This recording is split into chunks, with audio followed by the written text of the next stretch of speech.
Cuando alguien te subestima, tu primer instinto es demostrar que están equivocados. Y es exactamente por eso que pierdes el juego antes de siquiera comenzar. Observa cómo funciona este mecanismo ancestral. Te atacan, te provocan, cuestionan tu valor.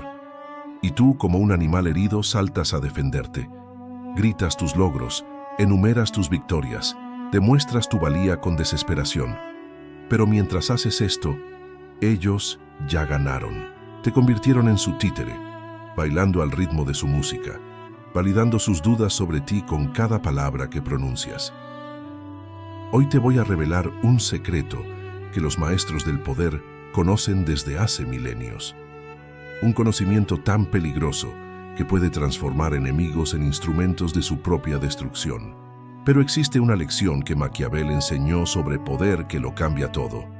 La fuerza no está en tu respuesta, sino en tu contención. El príncipe florentino comprendió algo que la mayoría de los hombres jamás descifran. El poder verdadero no se demuestra, se presiente. No se grita, se susurra. No se impone, se irradia. Imagina por un momento a un león en la sabana. ¿Has visto alguna vez a un león justificarse ante las hienas? ¿Lo has visto enumerar sus conquistas, recordar sus victorias pasadas, demostrar su ferocidad con rugidos desesperados? Jamás. El león simplemente es. Su sola presencia basta para que todo el reino animal reconozca su jerarquía. Esta es la primera ley del poder auténtico. Quien verdaderamente lo posee no necesita exhibirlo. Es como la gravedad, invisible, silenciosa, pero absolutamente irresistible. Los antiguos estoicos comprendieron esta verdad con una claridad meridiana. Marco Aurelio, el emperador más poderoso de su época, escribió en sus meditaciones: «El mejor vengador es aquel que no busca venganza». No era pacifismo, era estrategia pura. Cuando reaccionas ante una provocación, revelas tus puntos débiles como si fueras un mapa abierto. Cada justificación que ofreces es una coordenada que marca exactamente dónde duele. Cada defensa que construyes es una confesión de que, efectivamente, hay algo que defender. Piensa en los grandes maestros de la historia. Cuando Sócrates fue acusado de corromper a la juventud, no enumeró sus virtudes, no gritó su inocencia, simplemente preguntó. Sus preguntas fueron más devastadoras que cualquier discurso de defensa podría haber sido jamás. Einstein, cuando los científicos alemanes publicaron un libro titulado 100 autores contra Einstein, respondió con una simplicidad demoledora. Si estuviera equivocado, habría bastado con uno solo. Una línea, 10 palabras, y destruyó por completo la credibilidad de sus detractores. Ahora observa el patrón. Ninguno de estos hombres se defendió en el sentido convencional. No justificaron, no suplicaron, no demostraron. Simplemente fueron. Y al ser, obligaron al mundo a posicionarse en relación con ellos, no al revés. Aquí está el secreto que cambiará tu comprensión del poder para siempre. Cuando alguien te ataca, no te está atacando realmente a ti. Te está atacando a su percepción de ti. Y esa percepción es su construcción mental, no tu realidad. Cuando respondes a esa percepción, la validas. Cuando la ignoras, la desarmas. Cuando permaneces inmutable ante ella, la conviertes en un boomerang que regresa para destruir a quien la lanzó. Los psicólogos han estudiado este fenómeno durante décadas. Lo llaman proyección. Cuando alguien te acusa de algo, frecuentemente está revelando sus propias inseguridades. Sus ataques son confesiones disfrazadas. El estratega Sun Tzu lo expresó con una elegancia mortal. La suprema excelencia consiste en quebrar la resistencia del enemigo sin luchar. No hablaba de cobardía. Hablaba de una forma de poder tan refinada que convierte a tus oponentes en agentes de su propia derrota. Pero ¿cómo funciona esto en la práctica? ¿Cómo convertir esta filosofía ancestral en un arma moderna? La respuesta está en comprender la naturaleza humana más profunda. Los seres humanos necesitan validación de sus percepciones. Cuando atacan y no reciben resistencia, quedan en un estado de disonancia cognitiva. Su cerebro, diseñado para interpretar respuestas, se encuentra con un vacío, y la naturaleza aborrece el vacío. Ese espacio vacío se llena con las proyecciones más oscuras del atacante, sus inseguridades, sus miedos, sus dudas sobre sí mismo. El silencio se convierte en un espejo que refleja no tu debilidad, sino la de ellos. Napoleón, en sus momentos de mayor lucidez, comprendió esto intuitivamente. Nunca interrumpas a tu enemigo cuando esté cometiendo un error. Pero fue más allá. Desarrolló la capacidad de crear espacios donde sus enemigos se sentían compelidos a cometer esos errores. Este es el poder de la contención. No es pasividad. Es actividad pura concentrada en su forma más letal. Es el poder de crear vacíos que otros se sienten obligados a llenar con sus propias debilidades. La próxima vez que alguien te subestime, recuerda, no están hablando de ti. Están hablando de su percepción limitada. Y esa percepción es su prisión, no la tuya. Ahora comprende la mecánica psicológica que gobierna esta dinámica. Al intentar demostrar tu valor, validas la duda de ellos. Estás jugando en su tablero, según sus reglas. Piensa en esto como un tribunal invisible donde tú, sin darte cuenta, has aceptado el papel de acusado. Ellos lanzan la acusación. Tú ofreces la defensa. Pero aquí está el error fatal. En el momento que te defiendes, has reconocido implícitamente que existe algo de lo cual defenderse. Los maestros de la retórica clásica conocían este principio como onus probandi, la carga de la prueba. En cualquier debate, quien acepta la carga de demostrar algo ya está en desventaja. Ha permitido que el oponente defina los términos del enfrentamiento. Cuando alguien dice «demuéstrame que vales la pena», y tú respondes listando tus logros, has caído en la trampa más antigua del mundo. No solo has aceptado que tu valor necesita demostración externa, sino que has concedido a esa persona el derecho de juzgar esa demostración. Es como si un rey se bajara del trono para explicarle a un mendigo por qué merece llevar corona. El simple acto de la explicación destruye la legitimidad que pretendía defender. Observa cómo funciona esta dinámica en la naturaleza. Cuando un perro alfa es desafiado por un subordinado, no ladra explicando por qué es el líder. Simplemente mantiene su postura. El desafiante, ante esa inmutabilidad, comienza a mostrar signos de nerviosismo. Sus ladridos se vuelven más agudos, más desesperados. Su propia inseguridad queda expuesta. Los psicólogos evolutivos han documentado este patrón en todas las especies sociales. La jerarquía no se mantiene a través de la demostración constante, sino a través de la presencia consistente. Los verdaderos líderes no explican su liderazgo, simplemente lo ejercen. Freud, en sus estudios sobre la transferencia, descubrió algo fascinante. Cuando una persona proyecta una imagen sobre otra, está revelando más sobre sí misma que sobre su objetivo. El ataque, psicológicamente hablando, es una radiografía del atacante. Por eso, cuando alguien te subestima y tú no reaccionas, algo extraordinario sucede. Esa persona se encuentra con el espejo de sus propias inseguridades. Su subestimación, que esperaba encontrar validación en tu respuesta defensiva, queda suspendida en el aire como una acusación sin eco.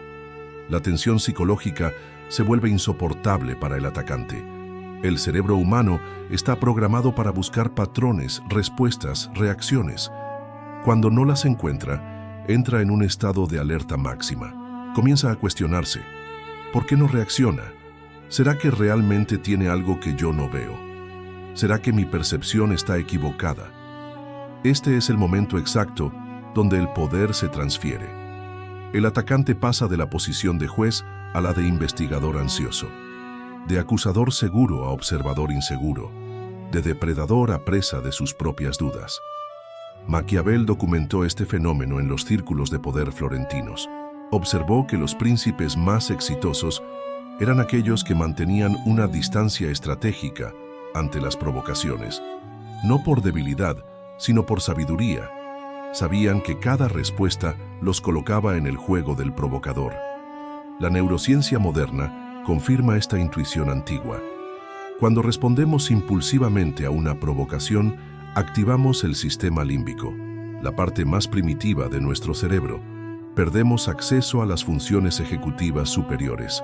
Literalmente, nos volvemos menos inteligentes. Mientras tanto, cuando mantenemos la calma ante la provocación, permanecemos en el neocórtex, el centro del razonamiento estratégico. No solo conservamos nuestra inteligencia, sino que forzamos al provocador a revelar la suya o la falta de ella. Aquí está la paradoja que la mayoría nunca comprende. En el momento que intentas probar que no eres lo que dicen que eres, confirmas que crees que podrías serlo. Tu defensa se convierte en tu confesión. Los antiguos samuráis tenían una expresión: el río que hace más ruido es el que lleva menos agua. Comprendían que la verdadera fuerza es silenciosa, profunda, imperturbable.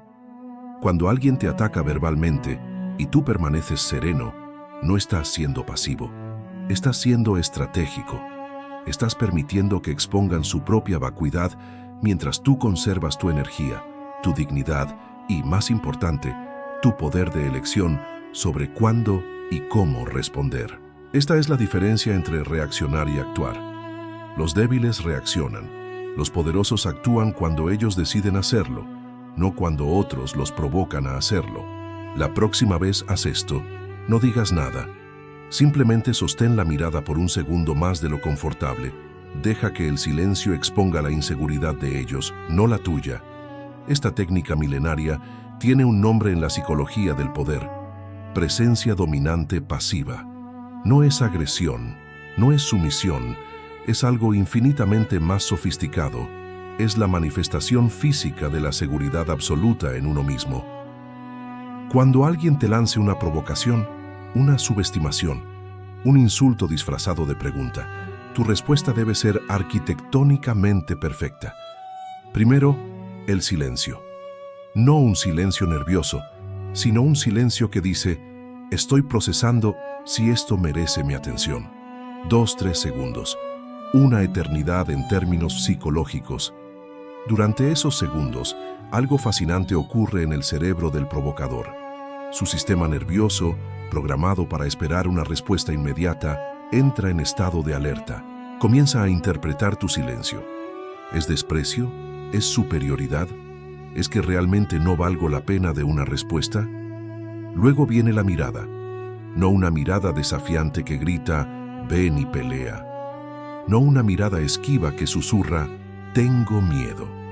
Sino una mirada evaluativa, como la de un científico observando un espécimen interesante bajo el microscopio.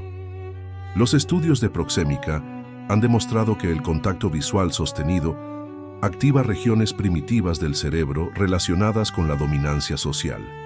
Pero hay una diferencia crucial entre la mirada agresiva y la mirada evaluativa. La primera invita al conflicto, la segunda invita a la autorreflexión. Aquí está el detalle técnico que marca la diferencia. No mires a sus ojos como si fueras a atacar. Mira a sus ojos como si estuvieras leyendo algo fascinante escrito en su alma. Como si fueras un psiquiatra silencioso decodificando sus inseguridades más profundas. Esta mirada, combinada con el silencio, crea lo que los terapeutas llaman espejo terapéutico. El provocador se ve reflejado no en tu reacción, sino en su propia provocación. Y frecuentemente lo que ve no le gusta. Después del silencio y la mirada, tienes varias opciones de respuesta, cada una calibrada para diferentes tipos de provocadores. Para el inseguro disfrazado de arrogante, una sonrisa apenas perceptible, casi imperceptible. No de burla, sino de comprensión. Como si dijeras: entiendo por qué necesitas hacer esto, sin pronunciar palabra. Para el manipulador experimentado, una ligera inclinación de cabeza, como reconociendo su técnica. Un gesto que dice: interesante movimiento, mientras permaneces completamente inmóvil en tu posición de poder. Para el agresivo desesperado, simplemente continúa con lo que estabas haciendo antes de la interrupción. Trata su provocación como ruido de fondo irrelevante. Esto es devastador, porque niega completamente su existencia como amenaza. La clave está en entender que cada una de estas respuestas funciona porque no responde al contenido de la provocación, sino a la psicología que la motiva. No estás jugando su juego, los estás invitando a observar por qué sienten la necesidad de jugar. Los grandes negociadores conocen esta técnica como poder del silencio incómodo. En cualquier negociación, quien habla primero después de una propuesta generalmente está en desventaja. El silencio crea presión psicológica que fuerza a la otra parte a revelar información adicional, hacer concesiones o simplemente mostrar su mano. Pero aplicado a las provocaciones personales, este principio se vuelve aún más potente, porque mientras que en una negociación el silencio busca información, en una provocación el silencio revela carácter. Cuando permaneces sereno ante el ataque, no solo conservas tu energía y dignidad, estás forzando al provocador a enfrentar el eco de sus propias palabras sin la validación de tu reacción. Es como obligarlos a escuchar su propia voz en una habitación vacía. Los maestros de artes marciales comprenden este principio intuitivamente. El oponente más peligroso no es el que ataca con furia, sino el que permanece centrado mientras el otro se desgasta en ataques inútiles. Cada golpe al aire consume energía del atacante, mientras el defendedor conserva la suya. Aplicado psicológicamente, cada provocación sin respuesta consume energía emocional del provocador. Se sienten compelidos a escalar, a intensificar, a probar diferentes ángulos de ataque. Y con cada escalada sin éxito, revelan más sobre sus propias vulnerabilidades. Este es el momento donde tus enemigos comienzan a destruirse a sí mismos. No porque tú los ataques, sino porque has creado las condiciones perfectas para que su propia inseguridad se convierta en su verdugo. Recuerda, no estás ignorándolos por cobardía. Los estás estudiando con la frialdad de un estratega que ya conoce el resultado de la partida. Recuerda, las personas que son verdaderamente poderosas no necesitan demostrar. Simplemente son. Esta es la diferencia fundamental entre el poder auténtico y la simulación del poder. Los imitadores siempre necesitan audiencia. Los verdaderos maestros pueden ejercer su influencia en la soledad más absoluta, porque su poder no depende del reconocimiento externo, sino de la certeza interna. Cuando comprendes esto profundamente, cuando lo integras en la médula de tu ser, algo extraordinario sucede. Te vuelves inmune a las provocaciones porque dejan de tener poder sobre ti.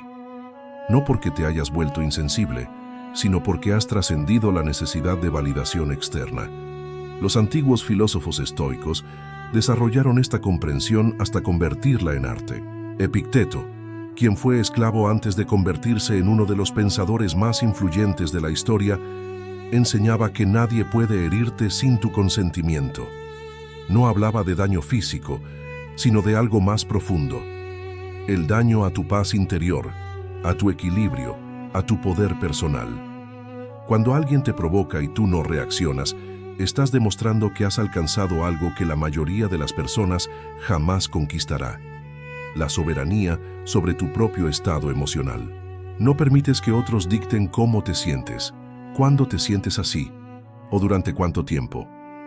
Este es el verdadero poder, la capacidad de mantener tu centro mientras otros pierden el suyo. Imagina por un momento cómo vive una persona así. Camina por el mundo con una calma que otros confunden con frialdad, pero que en realidad es fuego controlado. Habla cuando tiene algo que vale la pena decir, no cuando otros esperan que hable.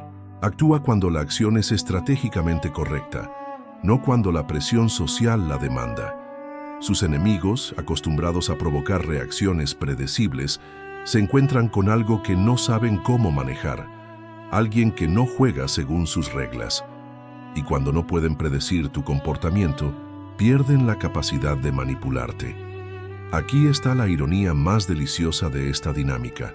Mientras más auténticamente poderoso te vuelves, menos necesitas usar ese poder. Es como poseer un arma tan letal que nunca necesitas dispararla. Su sola existencia cambia todas las ecuaciones. Los grandes líderes de la historia comprendieron esta paradoja. Gandhi derrotó al Imperio Británico sin disparar un solo tiro. Su poder residía precisamente en su capacidad de no responder a la violencia con violencia, convirtiendo la agresión de sus oponentes en la herramienta de su propia derrota. Nelson Mandela pasó 27 años en prisión y salió sin un ápice de amargura hacia sus captores. Su poder no venía de la venganza, sino de la trascendencia. Al negarse a ser definido por el odio de otros, se convirtió en algo que ninguna cárcel podía contener. Un símbolo viviente de la dignidad humana inquebrantable. Estos no son casos excepcionales. Son ejemplos de lo que sucede cuando alguien comprende que el verdadero poder es interno, no externo. Es autogenerado, no dependiente de otros. Cuando implementes esta sabiduría en tu vida diaria, prepárate para una transformación profunda. Las personas comenzarán a tratarte de manera diferente. No porque hayas cambiado externamente, sino porque habrás cambiado la energía fundamental que proyectas. Los inseguros evitarán provocarte, porque su intuición les dirá que no obtendrán la reacción que buscan. Los manipuladores buscarán objetivos más fáciles, porque reconocerán instintivamente que no eres susceptible a sus técnicas. Los verdaderamente poderosos te reconocerán como uno de los suyos y comenzarán a tratarte como igual. Pero el cambio más importante ocurrirá dentro de ti. Dejarás de vivir en modo reactivo y comenzarás a vivir en modo creativo.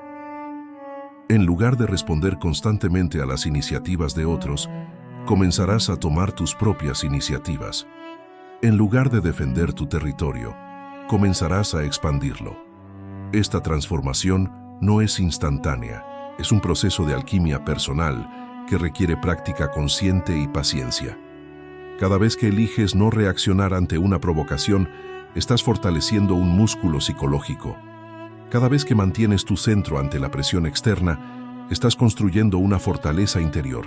Y aquí está la promesa más extraordinaria de este camino. Cuando alcanzas verdadero dominio sobre tu propia reactividad, cuando te conviertes en alguien que no puede ser provocado porque no necesita probar nada a nadie, descubres algo que trasciende la victoria sobre enemigos específicos. Descubres la libertad de ser exactamente quien eres sin pedir permiso, la libertad de actuar desde tu autenticidad más profunda, sin temor al juicio, la libertad de amar sin necesidad de ser amado a cambio, la libertad de dar sin esperar reciprocidad, la libertad de vivir sin la carga exhaustiva de la aprobación externa. Cuando llegues a este estado, te darás cuenta de algo extraordinario. Tus enemigos no se han destruido a sí mismos porque tú los hayas derrotado.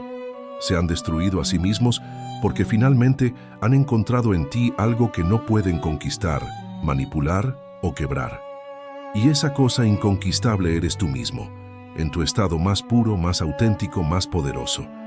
Esto es lo que los maestros antiguos llamaban la victoria sin batalla. No porque evites el conflicto, sino porque has trascendido la necesidad de él.